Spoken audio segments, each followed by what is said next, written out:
Hello everyone, my name is Megan Osmussen and I am the Health Promotions Graduate Assistant for the Rollins Wellness Center. Today we're going to be going over our holiday wellness kit and what you can do to stay well during the holiday break. To start off with an important note, the COVID-19 information in this guide is taken from the Centers for Disease Control and Prevention website. If there are any further questions or concern regarding COVID-19 safety, please go to cdc.gov to learn more. If you are interested in Rollins specific resources, you can go to our Instagram at Rollins Wellness or our YouTube channel, which you are probably on now if you're watching this video. So if we continue on, COVID-19 and physical safety. What can you do to travel safely? Where can I contract COVID-19 during travel? Airports, bus stations, train stations, public transport, gas stations, and rest stops are all places travelers can be exposed to the virus in the air and on surfaces. Do not travel if you or any of your travel companions are sick, have suspected or diagnosed COVID-19, even if you don't have symptoms, have been around someone with suspected or diagnosed COVID-19 in the past 14 days, even if they did not have symptoms. Questions to consider when making holiday plans. Will I have a get-together? How many people should be there? Who should and should not be there? How long should the event be? Where should it be? What should and shouldn't people do before the event? What should and shouldn't people do during the event? The only way to ensure 100% safety is to either not have any get-togethers or only get together with people you already live with or see on a daily basis. If you must have a get-together, please consider the less is more philosophy. Less people plus shorter time equals less exposure. Managing feelings of uncertainty, starting with loss of control. It can be very scary to not have a say in whether or not there will be a holiday get-together and the details like who, when, where, and more. What can I do when I feel this loss of control?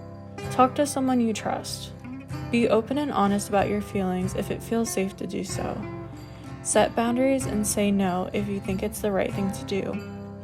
Look for the ways that you do have control, whether it be about the get-together or something else going on. Examples can include you can wear a mask, continue to wash your hands, respectfully say no to hugs and close contact, and more. Other self-care can include try not to overplan and ruminate on the details. Rumination is continuous and repetitive deep thought about a concern or event. Hold on to your quote-unquote grounding stones that help you find peace and happiness. Examples can include listening to music, playing with a family pet, journaling, playing a sport, and more. Keep in mind that a quote-unquote normal routine can be very helpful. Basics can be having set meals, exercising, showering every day, and more. Remember that the holiday season is already stressful and the pandemic can add to the stress. Whatever you're feeling right now is completely normal and valid. Working through grief during the holidays. Caring for family grief. Honor your own experience, even if it looks different from the rest of the family's experiences. Your reactions and feelings are real and valid. Also, honor the experiences of everyone else. They are real and valid for those who are experiencing them. Be gentle with yourself and others. Reach out to someone in the family you trust and talk with them about what you are experiencing. Wait for others to ask for help. Sometimes what others need is to have things be as normal as possible. If it seems fitting, start a new tradition that honors those who you have lost. This can help bring their presence to the holidays despite their loss and not being there. Caring for your own grief. Trust the process and honor that grief is part of this process. Practice small acts of self-compassion and remember that where you are right now is exactly where you need to be. Set healthy boundaries. You do not have to go to every get-together if it will be too overwhelming. Plan ahead. Taking time to have a set plan, including what to do if the feeling of anxiety, sadness, and overwhelm become too strong, can help ease the worry you may have while anticipating the event.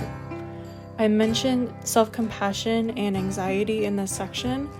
Down in the description below is a link to one of our other presentations discussing stress, anxiety, and self-compassion as well, if you want to dive deeper into that.